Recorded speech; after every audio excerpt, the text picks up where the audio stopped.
Unemployment figures for South Africa's youth are staggering. Officially, youth unemployment has gradually risen to 36%. Many believe that real unemployment among the population is closer to 50%. Only 37% of the youth labour has completed high school. Given that the economy is expected to grow by less than 2% this year, and the world economy hasn't picked up with slower demand for South African exports, many say unemployment is a ticking time bomb. The focus is now on reducing red tape that can hopefully spur small business growth. Well, to discuss further, I'm joined by Dr. John Demartini. Very dismal economic conditions in South Africa and in many parts of the world. I think the youth are really suffering because of lower opportunities. What advice can you offer them? Do you mind if I share a story? Please go ahead. When I was 9 years old, I went to my dad and said, "Dad, I would like to earn some money." And he said, "Well, certainly, son. Have you mowed the yard?" "Yes." "Have you edged the sidewalk?" "Yes." "Have you cleaned the gutters?" "Yes." "Have you trimmed the hedges?" "Yes." "Have you weeded the flower beds?" "Yes." "Did you clean out the garage?" "Yes." "Did you shine my shoes?" "Yes." He said, "Son, well, I have nothing else I need done. So if you want to earn money, you're going to have to go to the neighbors." So when I was 9 years old, I started going door to door and trying to find somebody I could serve.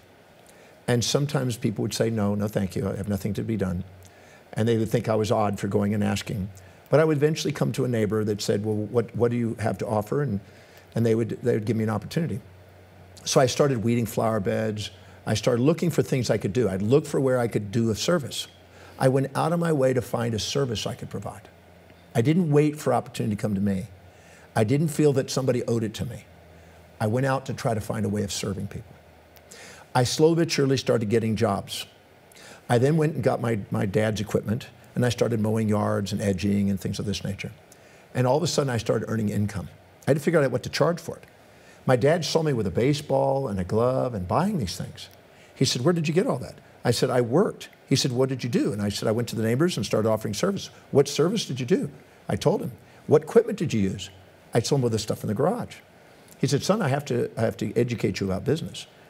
That equipment is now wear and tear and has depreciation. And so I have to charge you for that equipment. So how much did you do? And I'll then decide how much I need to charge you for it." So I now owed him $7.50, but I spent all my money first. So I had to go do 2 jobs to be able to pay him back for what I owed him for the first jobs. Well, then my profits went down. It shrunk. And I was working harder. It seemed like not getting as far ahead. And one day I was mowing a yard, and a little boy came by on a bicycle, and I thought, I could get him to push this lawnmower. And so I started hiring young children in the neighborhood. They were my age. And I had 3 groups of 3 of them doing it, and I started using other neighbors' equipment, and I started a little business. Wow. And I started making money. And I started buying my own golf set, and started buying a bicycle, and all the things that I wanted. And my dad saw that I was doing that, and as long as I was paying him his percentage and everybody else's percentage, he was very grateful. He then bought me, or gave me, a piggy bank to make sure I saved my money, and a coin collection set so I would learn to think long term. So in the process of doing that, I started filling up my coins and filling up my bag, that bank. I still have that bank today. This is 50 years ago. Wow. I'm almost 60 now. 50 years later, I still have that bank. He never gave me the key or the combination to get that open. He wanted me to save long term. Yeah.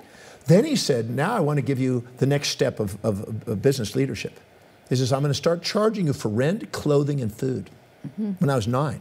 Now, some of the neighbors thought that was cruel. What he was doing is trying to make me sure I was an entrepreneur. Sure. And I started paying $7.50 a week for food, clothing, and shelter. He said, but now you bought your freedom. You can go anywhere on your bicycle as long as you're home by 9 o'clock at night. And off I would go exploring the city and around the neighborhood and to other cities. And it gave me freedom. So I bought my freedom by dedicating my life to serving people.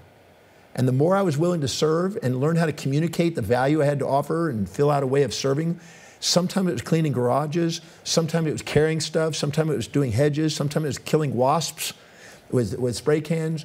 Whatever I could do that was a service. So what I'm saying is that there's always a job for somebody who cares enough about humanity to serve them. And so if there's unemployment rates, instead of waiting for job opportunities and thinking, well, I don't see a job, and then using that excuse, go find people to serve. Sure. There's always a service, because no matter what, we can always make life better.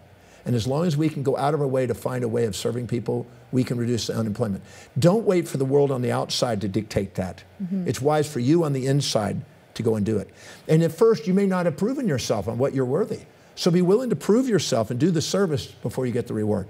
Don't expect something for nothing, because entitlement doesn't empower you. Empowerment empowers you. And giving you the idea of going out and serving is one of the greatest things you'll ever do. It's the most fulfilling freedom you'll have. That was truly an amazing story, very inspirational. I'm sure that just by saying that, you've already inspired the thousands that will be watching this interview. And today you are a self-made millionaire or billionaire, very successful in your business, and you are serving humanity as well. Well, I'm a believer that if you ask yourself, I close my eyes at night and in the morning, and I think, what is it I can do today that can serve humanity? If you do that, I'm always looking for solutions for humanity. If you do that, there's no end to it. There's no limit on the amount of service you can provide, and therefore there's no limit on the possible rewards you can have. If you care enough about humanity to go and serve. So we can always come up with reasons why we can't. We can always come up with things in the way, but the key is to look at life on the way and to find out what you can do. I used to live very, very simply. And today I've earned the right to have the rewarded life that I have by working and serving. Yeah. So I can say that it doesn't matter where you've been, doesn't matter what you've gone through, doesn't matter what you're going through. What matters is, are you going to now apply the principles that stand the test of time?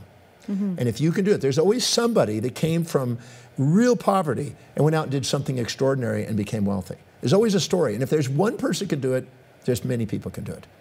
And no, it's not easy. But life's not designed to be easy. Sure. Life's designed to be fulfilling by doing something extraordinary. And the more difficult it is, the more rewarding it will be. And the more challenges we have, the more we grow. The more down and out we've come from, the more up and in we're destined to go.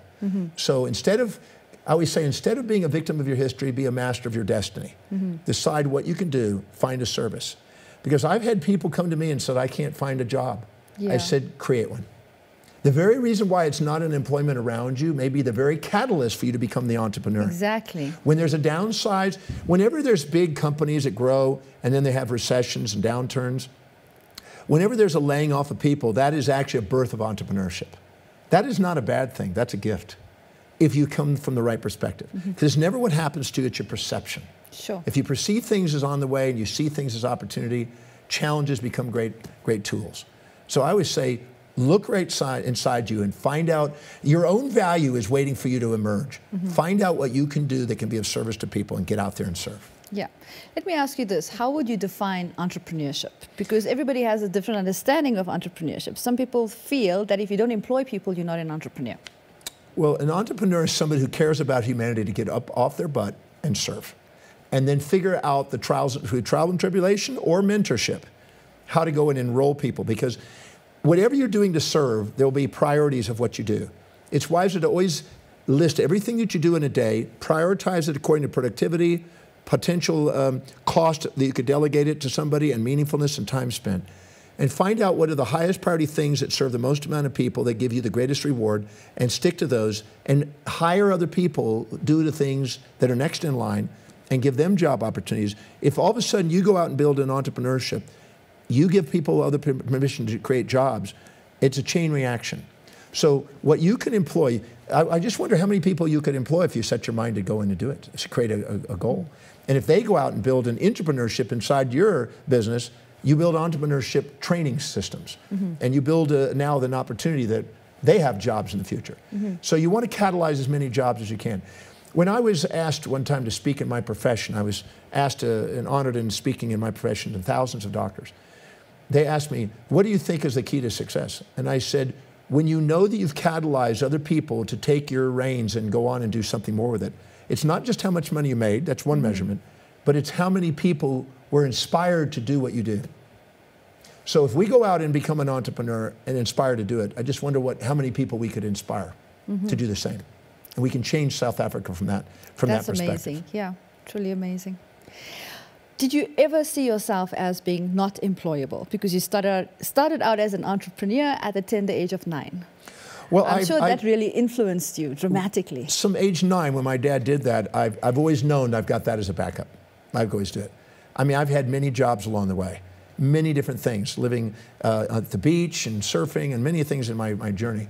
But I always found that if I go and serve people, I mean, I've done lots of jobs, from driving tractors to plowing to working in restaurants to do all kinds of things. There's always something you can do.